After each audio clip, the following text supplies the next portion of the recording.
Hello नमस्कार साथियों। मैं रवि शर्मा स्वागत करता हूं आप सभी का आज की इस वीडियो में। आज की वीडियो में लेकर आया हूं बीएससी एग्रीकल्चर या एग्रीकल्चर के जो एग्ज़ाम्स होते हैं, ठीक है, कॉम्पिटिटिव एग्ज़ाम्स होते हैं उनके लिए। तो अगर आप लोगों ने चैनल को सब्सक्राइब नहीं किया है तो सब्सक्राइब कर लीजिए, जिससे मैं जो वीडियो डालूंगा उसकी नोटिफिकेशन आपके पास सबसे पहले पहुंचेगी। तो देख लेते हैं कृषि की नई तकनीकें, तो न्यू टेक्निक्स ऑफ एग्रीकल्चर के बारे में।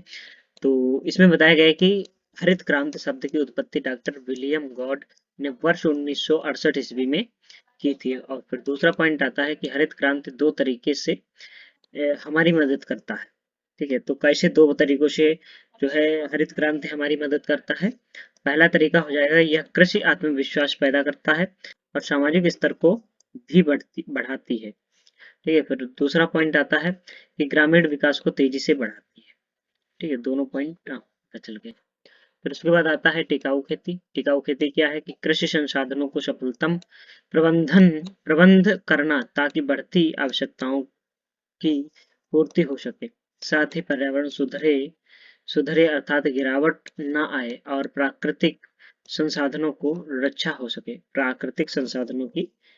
सके। फिर उसके बाद आ जाता है कि टिकाऊ खेती मुख्य रूप से तीन मुख्य लक्षणों का समन्वय है। क्या समन्वय है? सही है, समन्वय है। तो पहला पॉइंट आ जाएगा कि वातावरणीय स्वास्थ्य है, दूसरा पॉइंट आ जाएगा कि आर्थिक लाभ, तीसरा पॉइंट आ जाएगा सामाजिक और आर्थिक निष्पक्षता। फिर उसके बाद आ जाता है कि प्राकृतिक खेती टिकाऊ खेती का एक अच्छा उदाहरण है। इसे पारिस्थितिकी खेती या कार्बनिक खेती भी कहते हैं।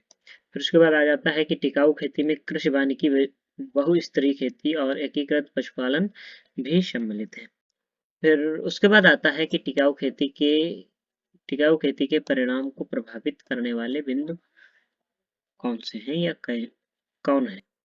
तो डॉक्टर स्वामीनाथन एक प्रतिष्ठित कृषि वैज्ञानिक हैं, जिन्होंने 14 मुख्य बिंदु दिए हैं जो कि टिकाऊ खेती को सर्वाधिक प्रभावित करते हैं।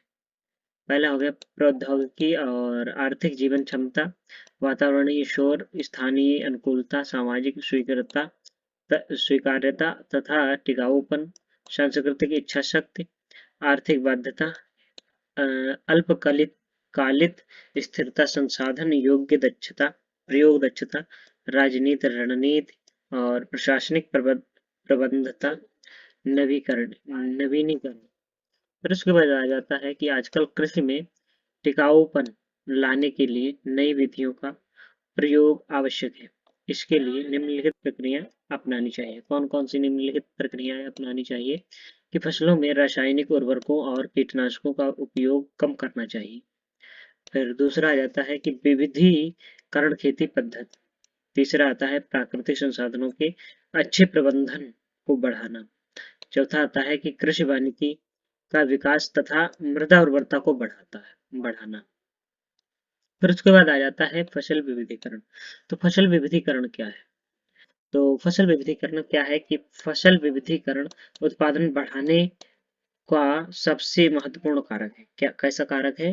जो फसल विविधीकरण होता है वो कैसा है? सबसे महत्वपूर्ण उत्पादन बढ़ाने का कारक है। फिर उसके बाद आता है कि फसल विविधीकरण की विभिन्न विधियां जैसे फसल चक्र, मिश्रित खेती, सघन खेती है, और जो मृदा उर्वरता सुधारने, उपज बढ़ाने तथा मृदा संरक्षण को कम करने में मदद करता है। फसल चक्र, मिश्रित खेती तथा सघन खेती जो विविधीकरण की प्रधान विधियां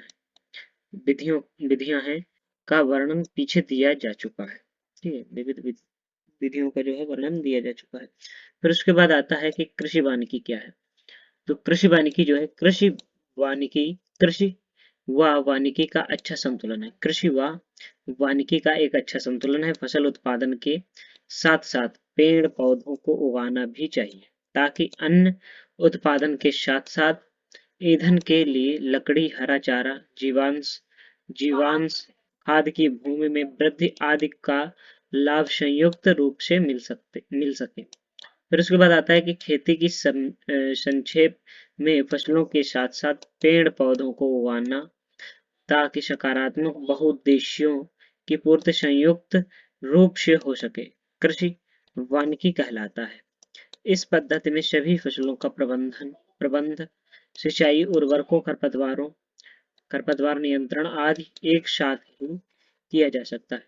पेड़ों के लिए अलग से कुछ नहीं करना पड़ता है। पेड़ों के लिए जो है अलग से कुछ नहीं करना पड़ता है। कृषि वानिकी के उद्देश्य निम्नलिखित हैं। कौन कौन से हैं कृषि वानिकी के उद्देश्य? पहला हो जाएगा बंजर भूमि का वैकल्पिक उपयोग कर पोषण तत्वों के जमाव से भूमि सुधार। फिर उसके बाद आता है वर्षा के जल का उचित उपयोग करके अधिक उत्पादन लेना। फिर उसके बाद आता है कि बेरोजगारों एवं कृषि श्रमिकों को रोजगार के अवसर प्रदान करना। चौथा आता है कि पर्यावरण पारिस्थितिकी जलवायु को सुव्यवस्थित कर सुधार करना। फिर उसके बाद आ जाता है हमारा कृषि वानिकी की स्वरूप। तो कृषि वानिकी के स्वरूप कौन कौन से हैं? एग्री सिल्वीकल्चर, एग्री सिल्वीकल्चर फसल प्लस ईंधन के पेड़। एग्रो हॉर्टिकल्चर फसल प्लस फल प्लस वृक्ष हो जाएगा। क्या हो जाएगा? फसलें प्लस फल प्लस वृक्ष हो जाएगा। फिर उसके बाद आता है एग्रो सिल्वी पश्चुरल, फसल, पेड़ और चारागाह पशु। फिर उसके बाद आता है एग्रो हार्टी सिल्वी कल्चर, फसलें, फल, ईंधन के पेड़।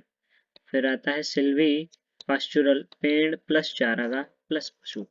आप सभी को ये वीडियो कैसा लगा है कमेंट बॉक्स में जरूर बताइए। मिलते हैं किसी नेक्स्ट वीडियो में, तब तक के लिए जय हिंद, जय भारत, राम राम।